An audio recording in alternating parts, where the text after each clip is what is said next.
अस्सलाम वालेकुम। आज की वीडियो में हम करेंगे एक्सरसाइज 13A। ये है जो mathematics book 1D1 7th edition जो न्यू एडिशन आया उस एक्सरसाइज है ये। और इसका हम करेंगे जी क्वेश्चन नंबर 12 करेंगे। इससे जो पहले के क्वेश्चंस हैं वो मैं अपनी पिछली वीडियोस में करवा चुकी हूँ, उसका लिंक मैं डिस्क्रिप्शन में दे दूंगी, आप वहाँ से देख लीजिएगा। और अगर अभी तक आपने मेरा चैनल सब्सक्राइब नहीं किया तो उसको सब्सक्राइब कर दीजिए और बेल आइकन को लाजमी प्रेस कीजिएगा ताकि आपको न्यू आने वाली वीडियोस के बारे में पता चल सके। तो स्टार्ट करते हैं। हमारे पास है क्वेश्चन नंबर 12। क्वेश्चन नंबर 12 है कि find the area of the surface of a circular pond that has diameter of 12 meter. The pond is surrounded by a path of width 2 meter. If its cost is $55 per meter square to pave the path with tiles, find the cost incurred. यानी कि total कितनी उसके ऊपर cost लगी है। वो जो पूरा पाथ था, जो पाउंड था उसके करीब जो सारा पाथ बना था सर्कुलर पाथ, उसकी उस पर टोटल कितनी कॉस्ट लगी है ये हमने बतानी है। ठीक है, तो सोल्यूशन स्टार्ट करते हैं। तो मैं यहाँ पे लिख लेती हूँ कि डायमीटर ऑफ सर्कुलर पॉन्ड उन्होंने हमें क्या बताया कि हमारे पास क्या है 12 मीटर है। मैं यहाँ पे लिख लेती हूँ diameter of circular pond is equals to, हमारे पास गिवन है 12 मीटर्स। ठीक है, यहाँ पे हम इसकी फिगर भी बना लेते हैं ताकि हमें सही से पता भी चल जाए। देखें, ऐसे वो कह रहे हैं कि हमारे पास इस तरह का एक, ठीक है, सर्कुलर पॉन्ड है और इसके अराउंड हमारे पास ना एक पाथ है जो कि इन्होंने बताया हुआ है the pond is surrounded by a path of width 2 metre. इसके अराउंड एक पाथ बना हुआ है 2 मीटर्स का। ठीक है जी, कुछ इस तरह करके ना ये एक पाथ बना हुआ है जो कि क्या है हमारे पास 2 मीटर्स का है। ऐसे ना मतलब कि हर साइड से ये 2 मीटर है। सही है। अच्छा, अब वो कह रहे हैं कि ये जो अंदर ये जो पॉन्ड है ना, इसका क्या डायमीटर टोटल कितना है हमारे पास, यहाँ से लेके ये पूरा डायमीटर होता है ना, तो डायमीटर यहाँ पे क्या है हमारे पास 12 मीटर्स है। ठीक है, डायमीटर हमारे पास 12 मीटर है और डायमीटर का हाफ क्या होता है हमारे पास रेडियस, यानी कि यहाँ पे कहीं इसका सेंटर होगा और ये हो गया जी हमारे पास इसका रेडियस। तो 12 का हाफ क्या हो जाएगा 6 मीटर, यानी कि रेडियस इसका 6 मीटर है, डायमीटर इसका हमारे पास जो है वो है 12 मीटर। और इसके जो अराउंड जो हमारे पास एक पॉन्ड बना हुआ है, सॉरी जो पाथ है पॉन्ड के अराउंड जो एक पाथ है उसका जो हमारे पास है ना लेंथ, मतलब कि हर तरफ से वो 2 मीटर है। सही है, अब हमने कॉस्ट पता करनी है। ये जो पाथ है ना इसके अराउंड, ये हमने इसकी कॉस्ट पता करनी है। तो हम इस तरह कर लेते हैं, ये मैंने लिख लिया कि diameter of circular pond is equal to 12 metre. तो रेडियस क्या हो जाएगा हमारे पास, radius of pond is equals to, हमारे पास क्या हो जाएगा 12 का हाफ, क्योंकि डायमीटर डिवाइडेड बाय 2 रेडियस होता है, तो डायमीटर डिवाइडेड बाय 2 साथ में मीटर, यानी कि क्या आ जाएगा हमारे पास 6 मीटर। रेडियस क्या है 6 मीटर। अच्छा, ये तो आ गया हमारे पास रेडियस। अब सबसे पहले हम क्या करेंगे, देखिए हमें सिर्फ इस पाथ का जो है ना पता करना है कि सबसे पहले इसका एरिया कितना है, फिर हमने इसकी कॉस्ट फाइंड आउट करनी है। तो इसका ये जो पाथ है इसका एरिया फाइंड आउट करने के लिए हमें क्या करना पड़ेगा, पहले तो हमें ये जो पॉन्ड प्लस ये जो पाथ है इन दोनों का हम एरिया फाइंड आउट करेंगे। इसमें से हम ये जो सिर्फ सर्कुलर पॉन्ड है ना इसका एरिया बीच में से माइनस कर देंगे तो हमारे पास पाथ का एरिया आ जाएगा। तो सबसे पहले हम क्या करते हैं, फाइंड आउट कर लेते हैं, क्योंकि हमें रेडियस तो पता चल गया है। तो एरिया ऑफ सर्कल क्या होता है, हमारे पास होता है, सॉरी, पाई आर स्क्वायर होता है। तो एरिया ऑफ सर्कल हम यूज़ करेंगे, तो ये सर्कल है ना, तो सबसे पहले हम क्या करेंगे कि जो पॉन्ड है उसका एरिया हम फाइंड आउट कर लेते हैं। तो मैं यहाँ पे लिख लेती हूँ कि area of pond is equals to area of circular pond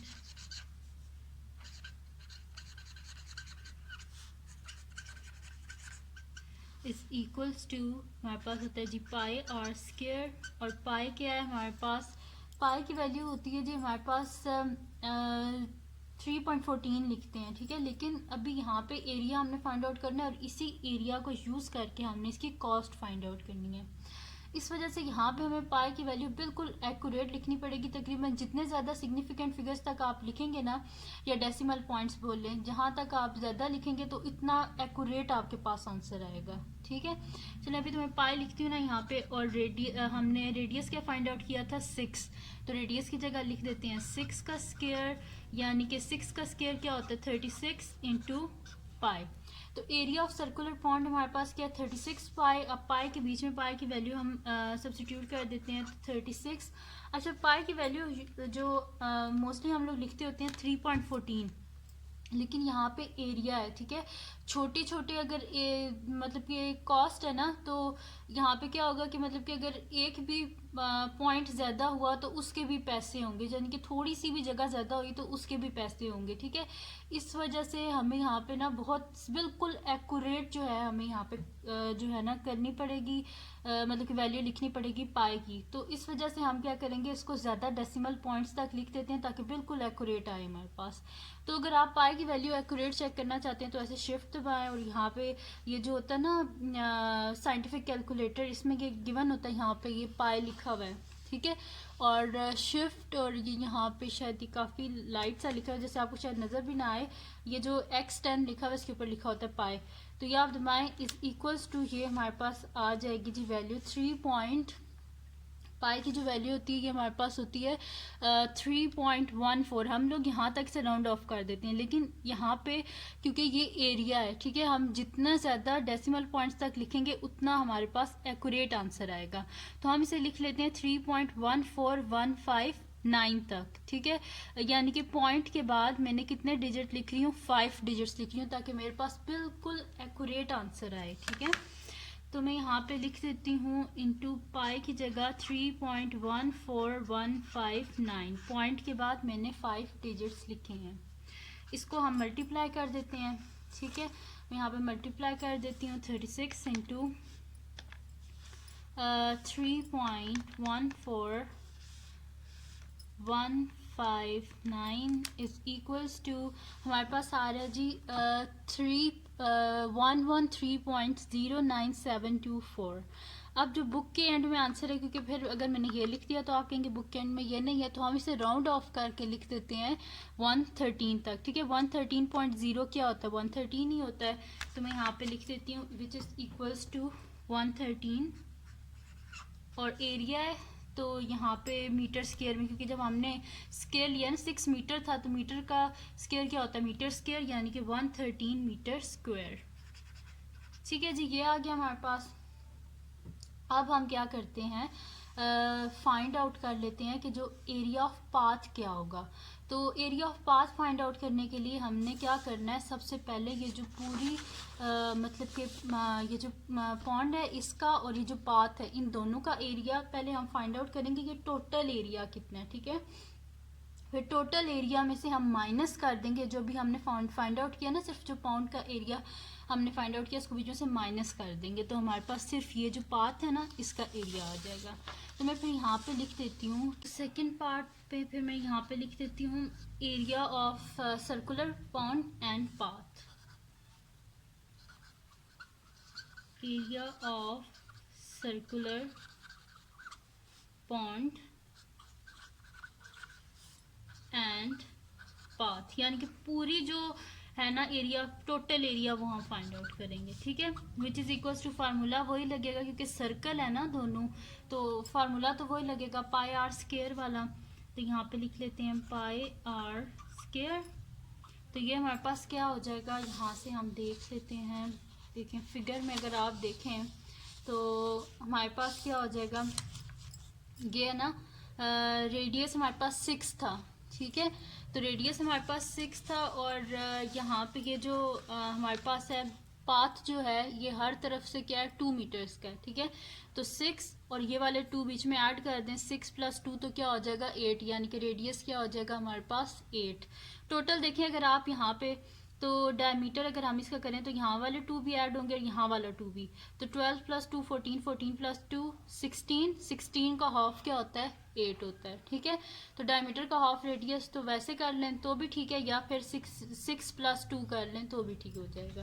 तो मैं यहाँ पे लिख लेती हूँ रेडियस की जगह पाई इंटू 6 प्लस 2। ठीक है, क्योंकि अब ये पूरा जो है ना एरिया वो हम कर रहे हैं।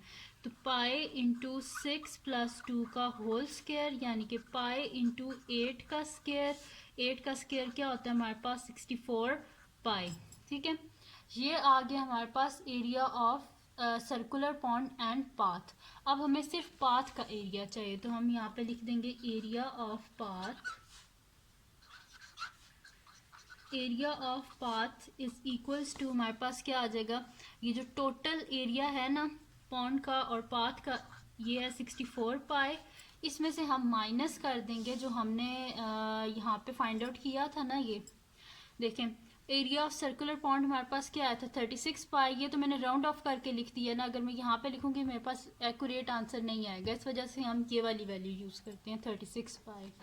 तो मैं यहाँ पे लिख देती हूँ माइनस 36 पाई। ठीक है, तो यहाँ पे 64 में से 36 को हम माइनस करते हैं तो हमारे पास क्या आएगा 64 माइनस 36, तो ये हमारे पास आ रहा है 28। तो मैं यहाँ पे लिख लेती हूँ 28 पाई। सही है, तो 28 और पाई की वैल्यू हम यहाँ पे लिख लेते हैं, जो कि मैंने आपको पहले बताई थी 3.14159। जितने ज़्यादा पॉइंट के बाद हम डिजिट लिखेंगे इतनी ज़्यादा एक्यूरेट वैल्यू हमारे पास आएगी। ठीक है, और यहाँ पे क्योंकि हमें उस एरिया के हिसाब से हमें पता करना है कि हमें कितने पैसे चाहिए, इस वजह से हमें और एक्यूरेट करने के लिए मैंने ज़्यादा पॉइंट के बाद ज़्यादा जो है ना डिजिट्स को यूज़ किया है। तो 28 इंटू 28 को हम मल्टीप्लाई कर लेते हैं 3.14159, तो ये मेरे पास आ रहा है जी 87.96452। ठीक है, ये पूरी हम वैल्यू लिख लेंगे। तो मैं यहाँ पे लिख लेती हूँ विच इज़ इक्वल्स टू 87.96452। ठीक है, और साथ में क्या आ जाएगा हमारे पास, क्योंकि ये मीटर्स में है ना, तो एरिया ऑफ पाथ क्या आ जाएगा मीटर स्क्वायर्स में आ जाएगा। अच्छा, अब हमें इसकी कॉस्ट चाहिए, और क्वेश्चन में हमारे पास गिवन क्या है कि कॉस्ट ऑफ कहाँ पे हमारे पास, हाँ ये लिखा हुआ है इफ़ इट्स कॉस्ट इज़ $55 पर मीटर स्क्वायर। ठीक है, अगर 1 मीटर स्क्वायर जो है 1 मीटर स्क्वायर जो है उसकी अगर कॉस्ट $55 है, तो हमें फाइंड आउट करना है कि 87.96452 मीटर स्क्वायर की कॉस्ट कितनी होगी। तो मैं यहाँ पे लिख देती हूँ if cost of 1 metre square is equals to, पर मीटर स्क्वायर यानी कि 1 मीटर स्क्वायर, तो if cost of 1 metre square हमारे पास क्या $55 है, तो हमें कॉस्ट फाइंड आउट करनी है इसकी। देन द कॉस्ट ऑफ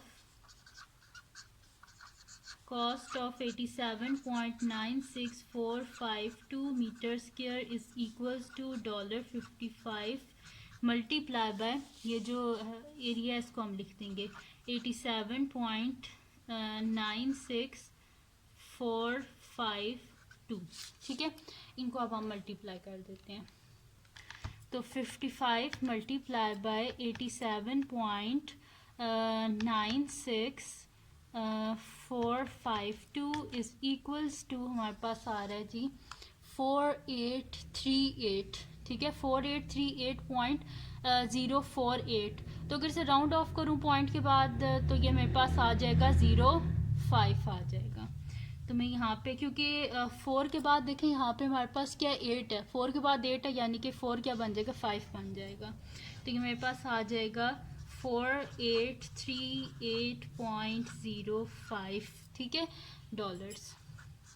ठीक है, तो टोटल कॉस्ट कितनी आ गई हमारे पास, तो ये आ गई है। ठीक है, 4838.05 ठीक है, ये देखें यहाँ पे भी यही आ रही है। तो ये हो गया जी हमारे पास सॉल्व, इसका क्वेश्चन नंबर 12 सॉल्व हो गया है। तो अगर ये वीडियो आपके लिए हेल्पफुल हो तो इसको लाइक कीजिएगा, मेरे चैनल को सब्सक्राइब कीजिएगा और बेल आइकन को लाजमी प्रेस कर दीजिएगा ताकि आपको न्यू आने वाली वीडियोस के बारे में पता चल सके। और अपने फ्रेंड्स के साथ भी इस वीडियो को शेयर कीजिएगा और उनको भी बोलेगा वो सब्सक्राइब कर दें और दुआओं में याद रखिएगा। अल्लाह हाफिज़।